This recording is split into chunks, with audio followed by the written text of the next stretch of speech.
Chers frères et sœurs, nous fêtons les 50 ans. Qui est-ce qui se rappelle de l'inauguration de cette église? Levez les mains. Il y en a quand même quelques-uns. Voilà, un beau souvenir. Alors la question pour ceux qui se souviennent de la construction de l'église, est-ce que toutes les phrases qui sont au mur étaient là dès le début? Oui. Alors c'est étonnant parce que c'est assez original d'entrer dans une église où essentiellement les paroles de l'Évangile sont mises en évidence. Et en plus, pour ceux qui sont drittalig, c'est encore mieux. Je ne sais pas comment on dit en allemand, j'ai un peu oublié. Mais... Voilà. Comment est-ce qu'on dit? Schwager. C'est un peu loin de ça. Alors, c'est intéressant d'avoir des paroles de l'Évangile qui nous portent dans notre vie de chrétien. Est-ce que vous avez l'une ou l'autre parole de l'Évangile qui vous porte dans votre vie de chrétien? Qui veut en dire une? Ne soyez pas timide. Aimez-vous les uns les autres. Aimez-vous les uns les autres. Qu'est-ce qu'on a encore comme autre parole, madame? Laissez venir à moi les petits-enfants. Laissez venir à moi les petits-enfants. Que vous avez fait au plus petit, c'est à moi que vous l'avez fait. Voilà. Ce que vous avez fait au plus petit, c'est à moi que vous l'avez fait, monsieur, vous, derrière. Les premiers seront les derniers seront les premiers. Une parole toujours très bonne pour un évêque de se souvenir. Il faut toujours être le dernier, sinon, quand on arrive au ciel, eh bien, on sera en mauvaise posture. Alors, moi, les deux paroles, peut-être notre curé, quelle est la parole qui le porte? Aimez-vous les uns les autres. Aimez-vous les uns les autres aussi. Alors moi quand je suis devenu prêtre, la devise que j'avais comme prêtre, devise plus personnelle, c'était « Dieu aime celui qui donne avec joie ». Je trouvais que c'était très important que la générosité qui nous habite soit une générosité joyeuse. Parfois, nous sommes appelés de fait à un certain nombre de sacrifices, mais nous ne les faisons pas toujours avec un grand sourire et avec la joie au cœur. Il faut toujours demander la grâce de cette joie qui est une joie intérieure, même s'il y a des sacrifices. Et vous connaissez la devise de votre évêque. Qui est-ce qui la connaît? J'espère que notre curé la connaît. Pas plus que vous. Bon, je reviendrai pour les 100 ans. Alors la devise... Pardon? Consacre-les dans la vérité. Ça, c'était la devise de Monseigneur Archénier. C'est ce qu'on appelle retarder d'une guerre. Ma devise, c'est Mirabilia fecit. Ça veut dire, il a fait des merveilles. Il a fait des merveilles, c'est une phrase qu'on retrouve dans la bouche de Marie, dans le Magnificat. Quand elle rencontre sa cousine Élisabeth, elle dit « Le Seigneur a fait des merveilles ». Et puis, on la retrouve aussi dans un psaume. L'idée que Dieu fait toujours des merveilles.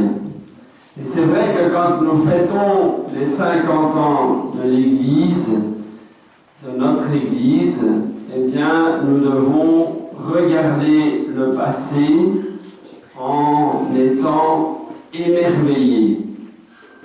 Émerveillés. Ça rejoint un peu ce que je vous disais au début, le thème de la joie, le thème de l'émerveillement. L'émerveillement, ça veut dire la capacité à reconnaître la présence de Dieu dans notre vie, qu'elle soit personnelle, familiale ou paroissiale et sociétale. Nous ne pourrons pas être des chrétiens qui sommes des gens amers et négatifs ni par rapport à nous-mêmes, ni par rapport aux gens avec lesquels nous vivons, ni par rapport à notre Église, ni même par rapport à notre société. On entend parfois des gens qui vous disent « le monde d'aujourd'hui est terrible », comme si celui d'hier était un paradis et qu'aujourd'hui tout est perdu. Si vous pensez comme ça, eh bien, votre évêque vous dit « convertissez-vous », c'est-à-dire changez votre manière de regarder les choses, non pas pour être simplement des optimistes, mais parce que c'est Dieu qui agit dans nos vies. Alors, dans l'évangile d'aujourd'hui, nous avons un évangile qui suit 3 moments importants de la vie du Christ. Le premier, c'était celui du martyre de Jean le Baptiste. Jésus apprend la mort violente de son cousin qui est un prophète, un homme de Dieu. C'est celui qui a reconnu le premier que le Christ est l'agneau de Dieu. Donc dans la vie de Jésus, comme dans la nôtre d'ailleurs, nous avons toujours des gens qui ont une parole prophétique par rapport à nous, qui nous confirme dans notre identité, dans ce que nous faisons de bien. C'est ce que nous devons faire continuellement avec nos enfants, nos petits-enfants, ou nos arrière-petits-enfants, pour ceux qui en ont. Toujours être confirmés. Nous avons besoin d'être confirmés dans ce qu'il y a de bien et de beau dans notre vie. Saint Jean le Baptiste avait confirmé qu'effectivement cet homme est l'agneau de Dieu. Et il avait d'ailleurs entendu au moment du baptême, « Celui-ci est mon fils bien-aimé, écoutez-le ».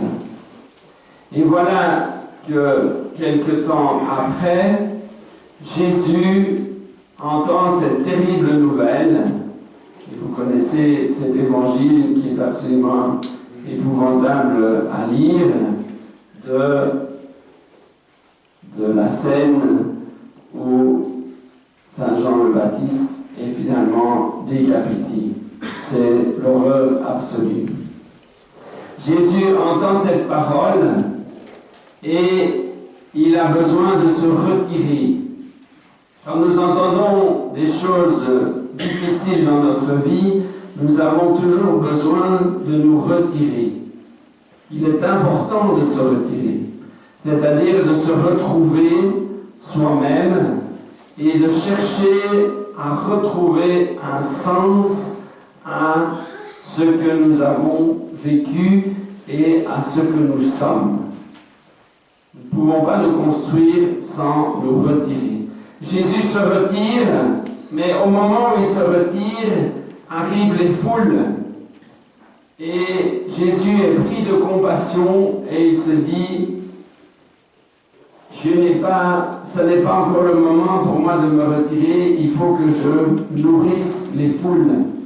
Les nourrir par la parole et puis les nourrir physiquement. physiquement par la multiplication des pains. Et puis, après avoir fait ça, Jésus dit, maintenant, c'est vraiment le temps de me retirer. Et donc, il envoie les disciples, il renvoie les foules, et puis il envoie les disciples prendre la barque, et il se retire seul.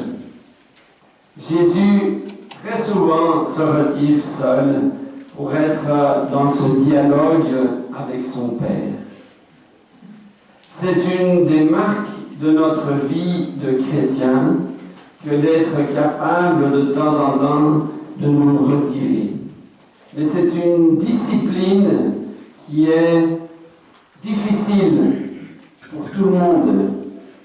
Dans un monde qui est bruyant, notre monde est bruyant par toutes sortes de choses, par nos activités du quotidien, mais évidemment aussi par notre téléphone qui nous distrait bien trop souvent.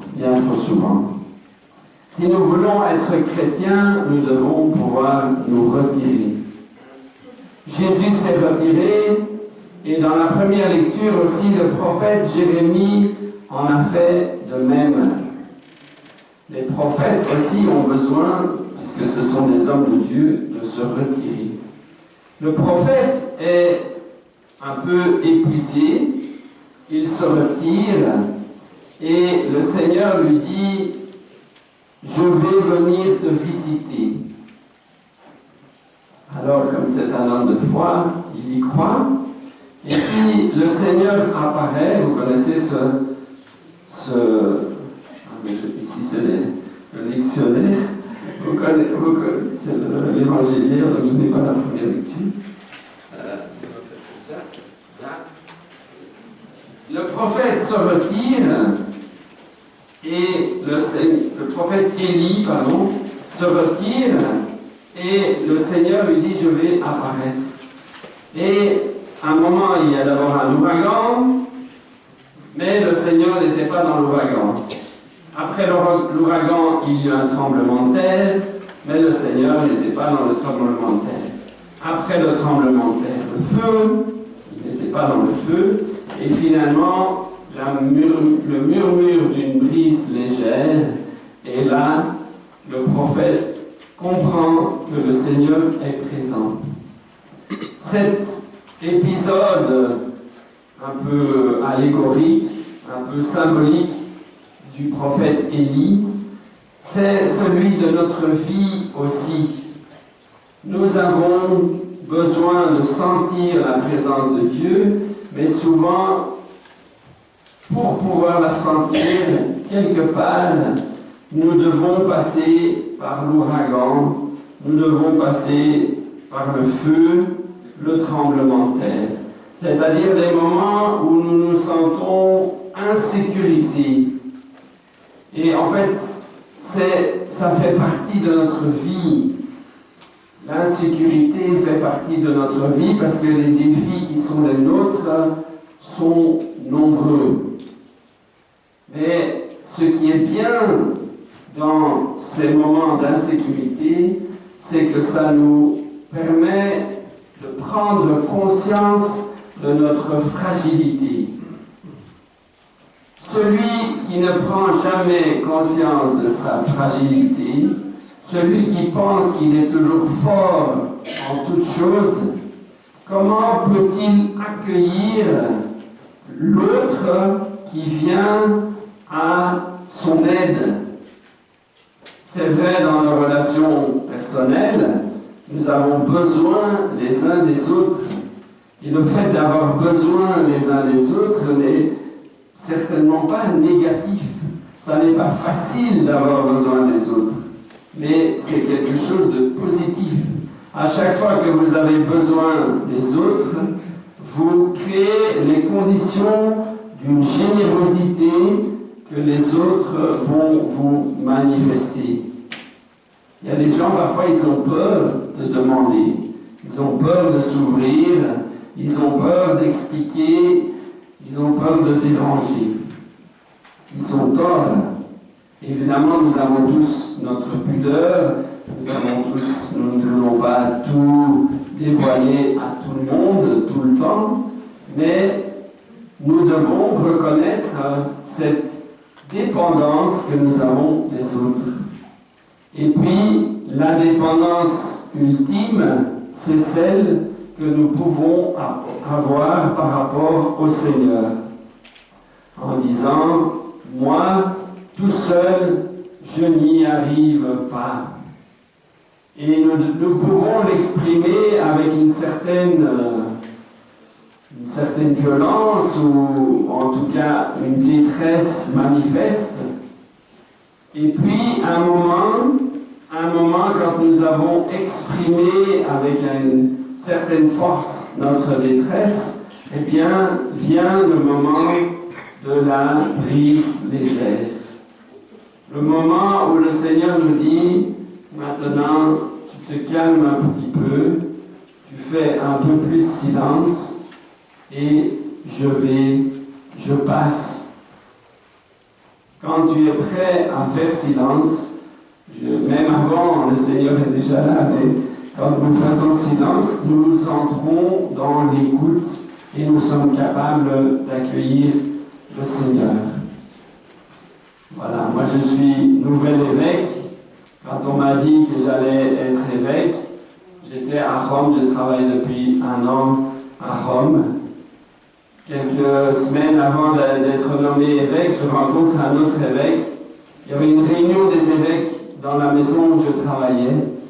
Et l'évêque me dit, « Ah, vous êtes évêque en Belgique ?» Je dis, « Non, ça c'est pour les gens importants.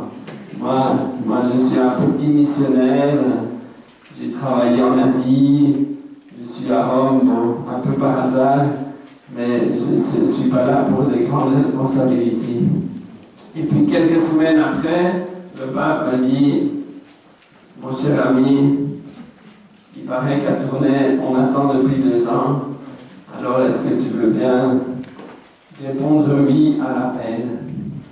Et au début, je me disais, ça n'est pas possible, parce que, voilà, je connais mes limites, je suis pas...